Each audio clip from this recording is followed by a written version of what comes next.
Your dog is watching you right now, not because they're bored, not because they want food, not even because they heard a noise outside. They're watching you because deep inside their mind, buried beneath thousands of years of evolution, there is a force so powerful, so ancient, so misunderstood, that even the world's top animal behaviorists only recently began to understand it. And once you know what it is, you will never look at your dog the same way again. Think about it.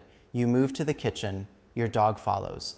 You walk to the bathroom, your dog is right there. You sit on the couch, stand up, go to the bedroom, and like a silent shadow, your dog never leaves your side. Most people call it loyalty, some call it clinginess, some think it's just a habit. But what if I told you that this behavior, this simple, everyday act of following you, is one of the most complex emotional and neurological events happening in your home right now? What if your dog following you isn't about you at all, but about something they're desperately trying to protect? What everyone believes and why they're wrong. Most dog owners believe their dog follows them out of love and attachment. And yes, love is part of it, but love is only the surface. For decades, animal trainers and even veterinarians told us the same thing. Dogs follow their owners because of something called pack mentality. The idea was simple. Dogs see humans as their pack leader, and they follow the leader. Done. Explained. Case closed. But here's the thing. That theory, it was wrong, or at least deeply, dangerously incomplete. And in the last 15 years, canine science has completely rewritten what we thought we knew. Because when researchers actually looked at what was happening inside a dog's brain, when they measured cortisol levels, oxytocin, heart rate, and neurological responses, what they found changed everything. What the science actually says. In a landmark study from the Canine Cognition Center at Yale University, researchers discovered something extraordinary. When a dog follows its owner, even just walking from one room to another, their brain activates the same neural pathways that fire during moments of deep emotional safety. Not excitement, not hunger, safety, the same pathways that light up in a human brain when they hug someone they love, the same neurological signature as trust. But there's more. A separate study from the University of Vienna, one of the most respected canine research institutions in the world, found that dogs who follow their owners exhibit a measurable decrease in cortisol, the body's primary stress hormone, simply by being in proximity to their person. Let that sink in. Your dog doesn't just want to be near you.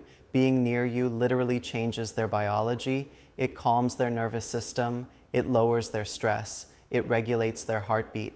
You are, scientifically speaking, your dog's emotional anchor. And what researchers discovered next changed everything about why they follow. The real reason, the truth. No one tells you.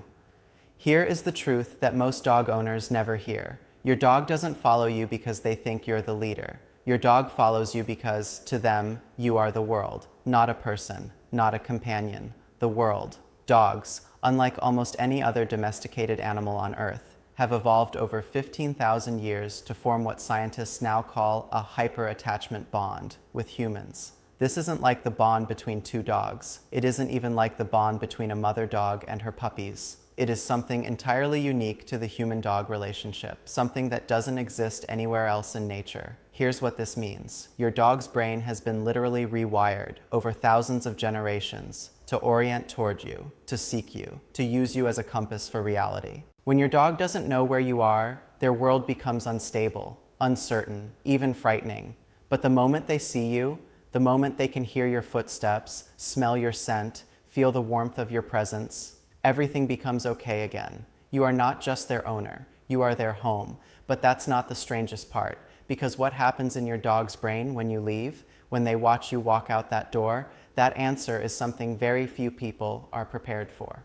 The moment you walk out the door, imagine this scene. You know it. You've lived it. You grab your keys, you put on your shoes, and your dog, who was just sleeping peacefully on the couch, is suddenly wide awake. They pad over to you slowly. They sit at your feet and look up at you. Their tail doesn't wag. Their face isn't excited. They just watch you with those eyes that somehow make you feel guilty even when you're just going to pick up groceries. And as you open the door and step outside, maybe you hear it, that soft whine, that one sound that follows you down the driveway and stays with you all day. Most owners think their dog is being dramatic, Separation anxiety, they say. A behavioral issue, they say. Something to train away. But here is what is actually happening in that moment. When you leave, your dog's body floods with cortisol. Their heart rate elevates. Their breathing changes. They begin to experience something that canine researchers now describe as a state of incomplete safety. The world is still there. The house is still there. But their anchor, their compass, you are gone. And so they wait. At the window, by the door, in the exact spot where they last saw you. Not because they're trained to wait, because every cell in their body is listening for the sound of your return. What your dog is actually feeling, your dog isn't just reacting to your absence. They are experiencing you. This is the part that most people never fully grasp. Dogs don't simply remember you as an image. They carry you with them sensorially, through smell, through sound, through the memory of your movements and your voice. Research from Budapest's Family Dog Project found that dogs can recognize their owner's scent and voice independently, and that this recognition activates reward centers in the brain, the same reward centers that light up when they eat food or play their favorite game. What does that mean? It means thinking about you, smelling your scent on a shirt, hearing your car from 2 streets away, gives your dog the same neurological hit as joy. You are their favorite thing in the entire world, not because you feed them, not because you play with them, but because your very existence, your presence, is to them the definition of feeling okay. The layer that goes even deeper. Scientists studying canine attachment behavior discovered something they did not expect to find. The bond a dog forms with their primary human, the person they follow the most, the person whose footsteps they track automatically, mirrors, almost perfectly, the attachment bond a human infant forms with their mother. This is called a secure base effect. In human psychology, a securely attached infant uses their mother as a base of operations, venturing out to explore the world, but always returning, always checking back. Dogs do the exact same thing with you. Your dog follows you because you are their secure base. When you're in the room, they feel confident enough to relax, confident enough to sleep, confident enough to just be. And when you move, they follow. Not to control you, not to demand attention, but to keep their secure base in sight, to maintain that invisible thread of safety that connects them to you. It is, in every measurable and meaningful way, love, just expressed in a language we almost missed. The mistake that quietly breaks the bond. Now here's something important, something that too many dog owners get wrong, and it breaks something in their relationship without them ever realizing it.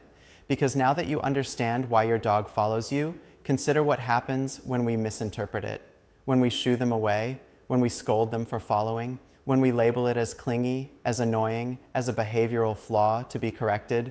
What we're actually doing, in your dog's experience, is rejecting their attempt to feel safe. They're not being bad, they're not being demanding. They are doing the most natural, most deeply wired thing their brain knows how to do.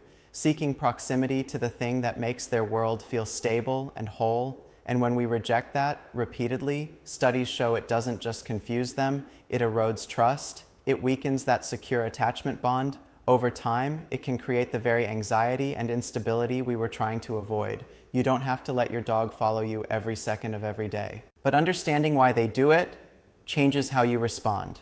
And how you respond changes everything. The ending that changes everything. The next time your dog follows you into the kitchen, just to lie down on the cold tile while you make coffee. The next time they get up from a deep sleep, just to move to whatever room you've moved to. The next time they sit beside you in the quiet and lean, ever so gently, against your leg. Remember this.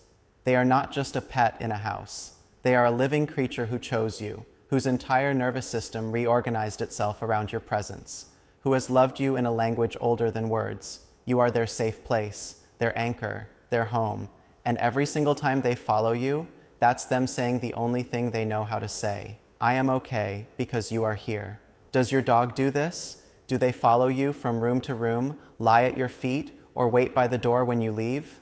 Tell me in the comments right now, which room does your dog follow you to most? Is it the kitchen, the bathroom, or do they somehow know before you do where you're going next? Drop it below, because the answers might surprise you. And if this video changed how you see your dog, even a little bit, hit that subscribe button, because next time, we're going even deeper. In the next video, we reveal what your dog is actually thinking and feeling in those agonizing minutes after you walk out the door.